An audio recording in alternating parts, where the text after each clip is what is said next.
Why is Assetto Corsa EVO, the new sim from Kunos Simulazioni, so important to me? Well, to answer this question, I'm gonna have to take you on a bit of a journey through time.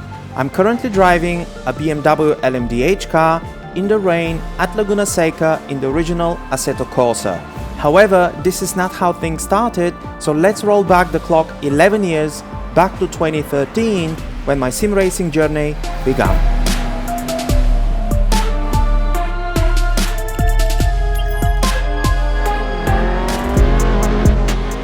On November 8, 2013, Kunos Simulazioni released Assetto Corsa through the Steam Early Access program. Little did I knew back then, this release will have a big influence and impact on me for the next decade.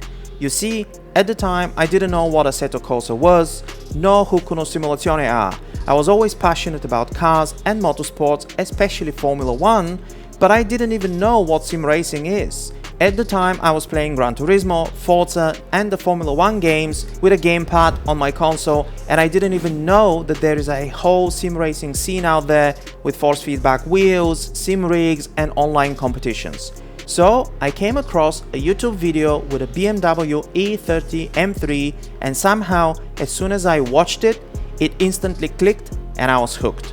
The comments underneath the video were all saying how realistic the driving is and how it is a sim and not a game. So I watched more videos with other cars, I started researching this sim, and generally I started discovering that there is a thing called sim racing. So I purchased the game on December 19th, 2013. Initially, I tried it with a gamepad, but I felt immediately that something was missing based on all of the positive comments with regards to the physics, and I knew that if I want to really enjoy it, I may have to ditch the gamepad and get a wheel. So I started researching force feedback wheels and pedals and all the other stuff such as stands and rigs and seats, and a week or so later I got my very first steering wheel, the Logitech G27, and this was when my sim racing journey began.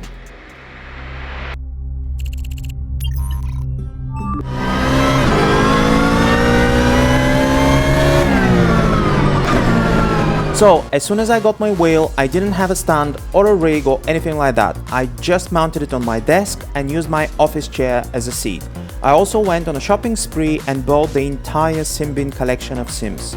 Shortly after, I started joining communities like Race Department and started racing online, initially with the SimBin titles like GTR 2 and Race 07, because AC didn't have multiplayer at the time.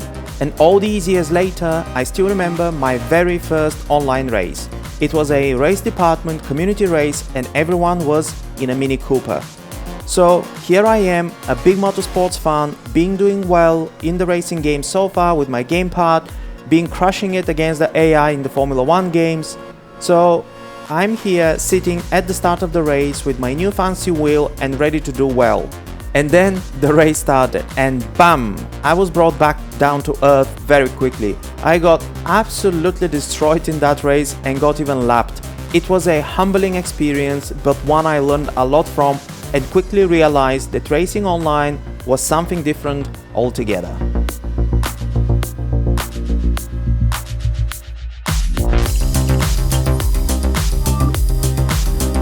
Eventually, online racing as well as competitions such as RSR live timing came along to Assetto Corsa, and I began to see the more competitive side of things. Now, you might be wondering, why am I in the BMW Z4 GT3 instead of the E30 M3? Well, although the E30 sold me on Assetto Corsa and sim racing as a whole, initially it was more of a sim driving rather than racing, up until I experienced the Z4 GT3 as well as the McLaren MP412C GT3, what a name.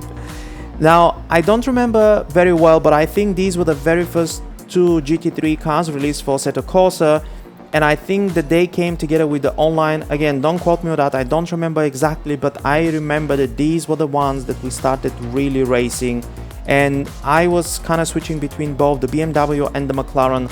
I loved them both. So from that moment forward, I was really into sim racing. I have been driving pretty much every sim since then, from casual track days around the Nordschleife in Assetto Corsa, to Formula 1 Road to Pro Series in iRacing, to SRO season in Assetto Corsa Competizione, to starting a channel and share my love for sim racing with others, and to making so many friends thanks to sim racing. And when I say friends, these are people I have never met in person but have known for more than 10 years and whom I feel are as close as any friends I have. But even though I have driven all and raced in most sims, Assetto Corsa continues to be the most special one for me, not only because it got me into sim racing, but also because of the sheer variety of cars, tracks and racing disciplines on offer. And of course the modding, which basically unlocked limitless possibilities thanks to the incredible modding community.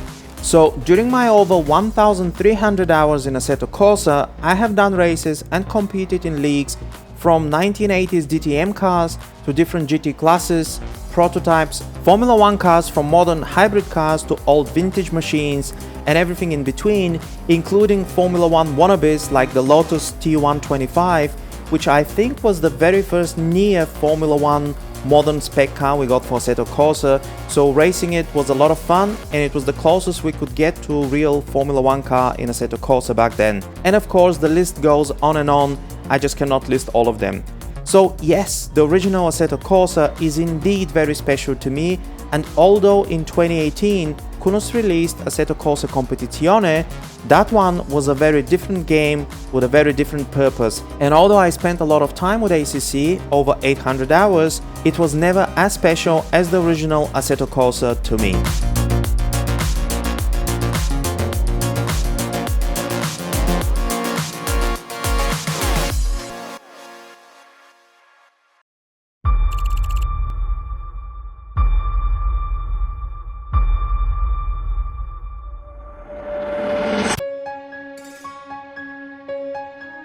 And this brings us back to present day, January 16th, 2025, when the real successor of the original Assetto Corsa is going to be released, and its name is Assetto Corsa EVO. The reason I'm calling it a real successor is because it follows the same philosophy as the original one. You see, Assetto Corsa EVO is not a direct sequel to neither AC1 nor ACC according to Kunos themselves. However, in terms of vision, when it comes to the content, it is closer to AC1 than it is to ACC. It is basically an evolution and an improvement in pretty much every way, and from what we have seen so far, it seems like Kunos have taken the best parts of AC1 and ACC and are crafting EVO based on those foundations, which is pretty exciting. For the new sim, Kunos have built a completely new game engine from the ground up, with racing games being the core focus.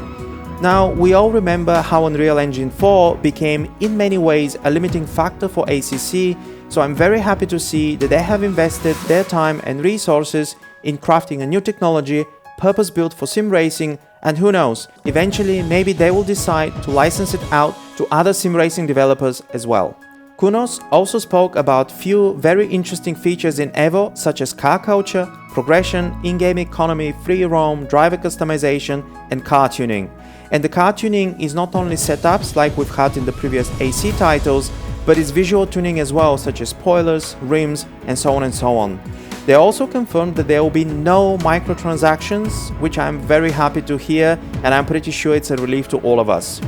All these features made me think of Gran Turismo and Forza having a baby together with ACC, and with the underlying physics of Kunos, together with the beautiful graphics we have seen so far, it almost makes Assetto Corsa EVO sound too good to be true.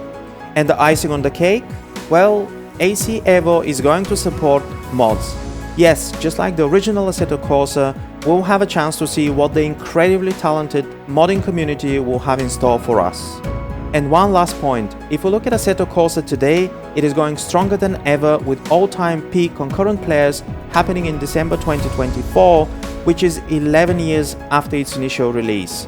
And this is all thanks to the incredible modding community, which keeps on bringing life to this title every day.